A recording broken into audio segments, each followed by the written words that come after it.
Gents. Murize. Aiwa, zvese bro. Nasi ndinani kwa? Munoz. Munoz. Kwa ari paside wacho. Unonzi producer Laga. Producer Laga.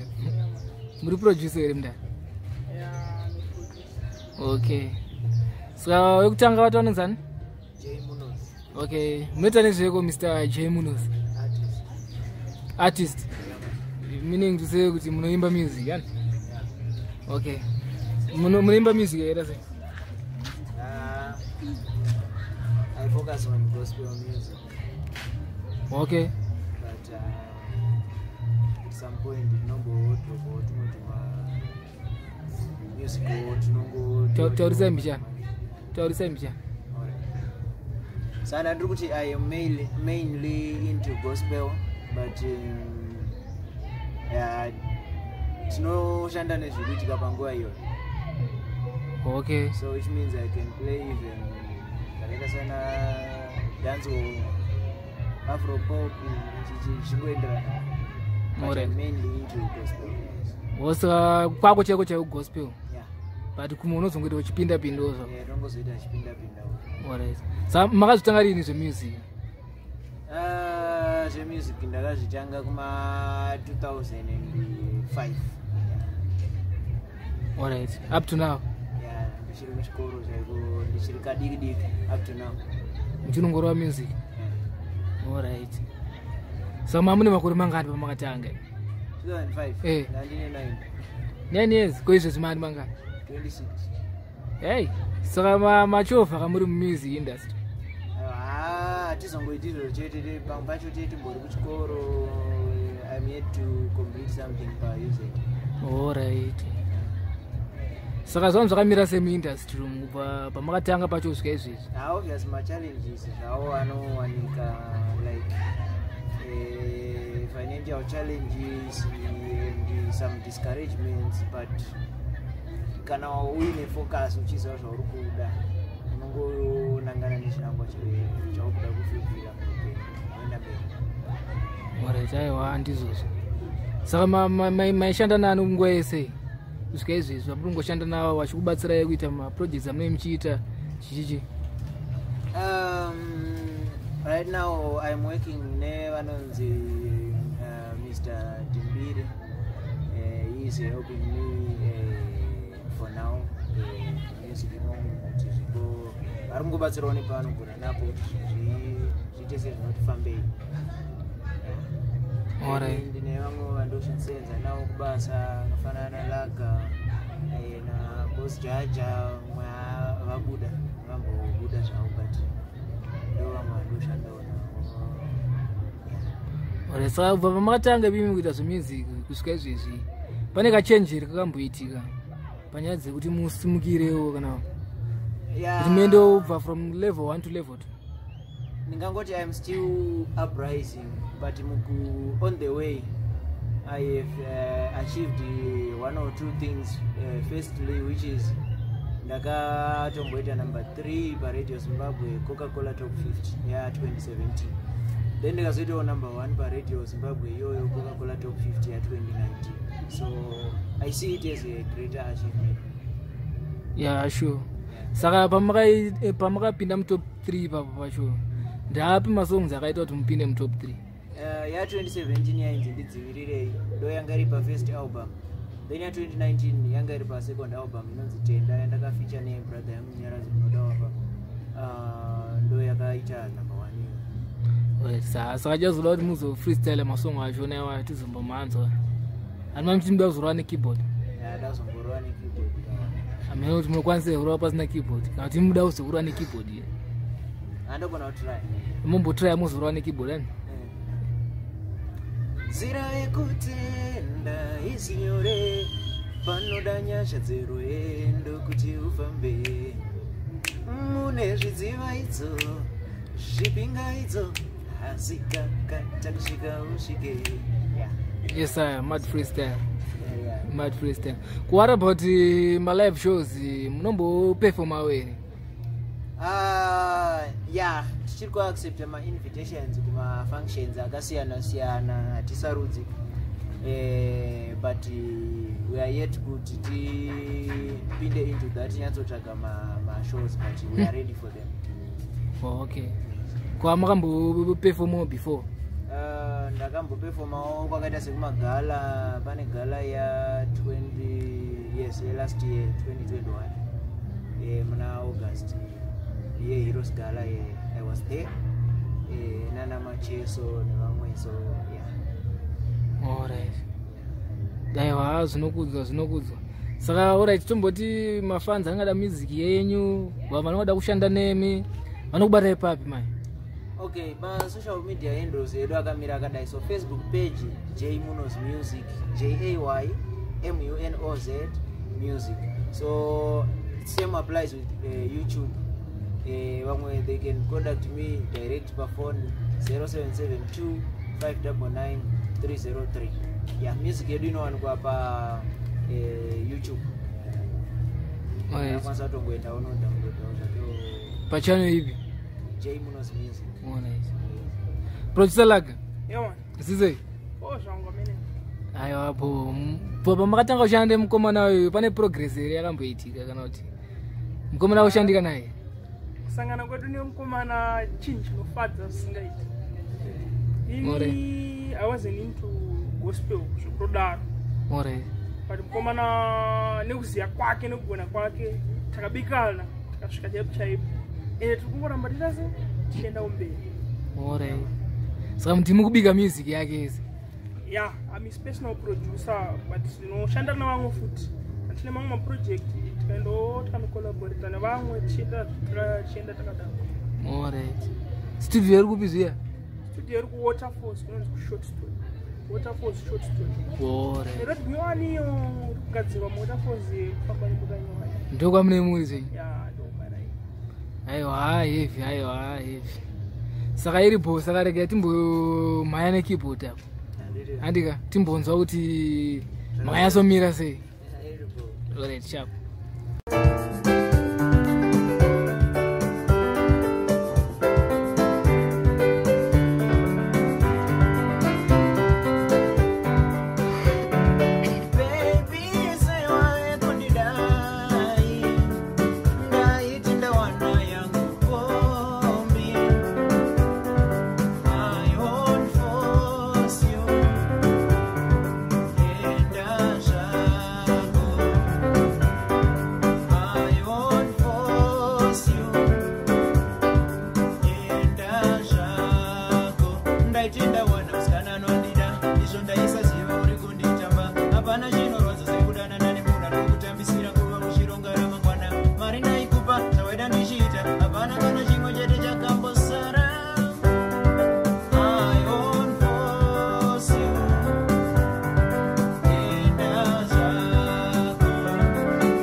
Another one.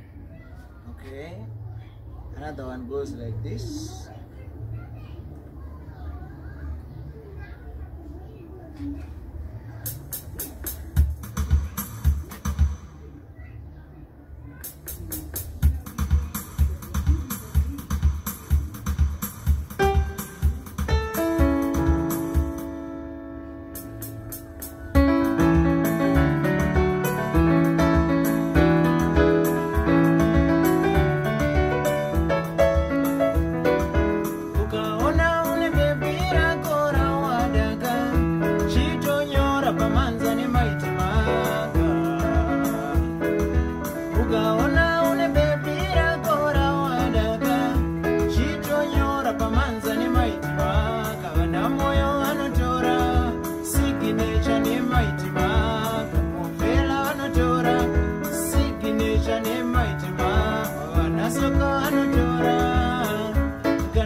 Right, so another one.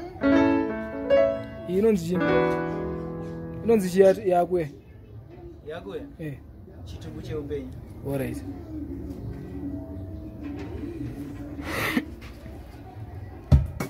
Guys, mzee. Sawa. Daba. Mzee. Daba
zo.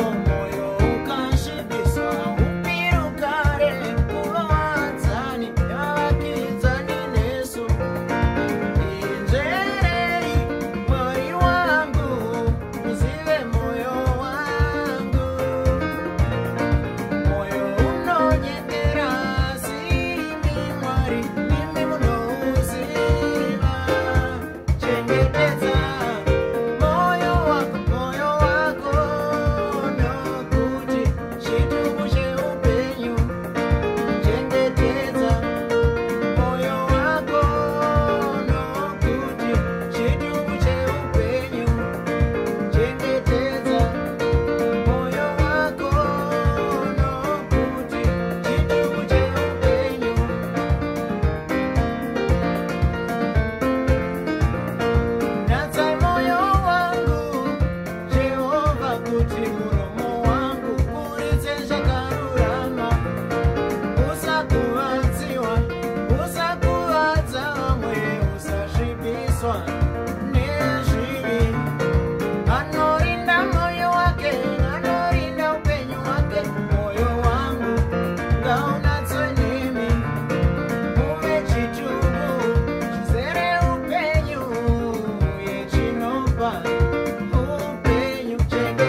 Yes. Pachine rimwe.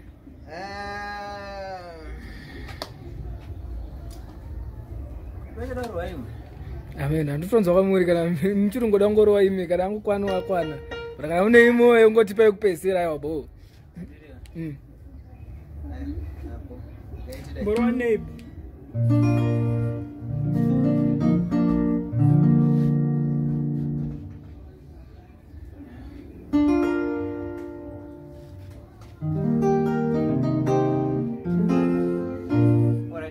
Afke kasoga rikutaurwa na yabo.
Ducks.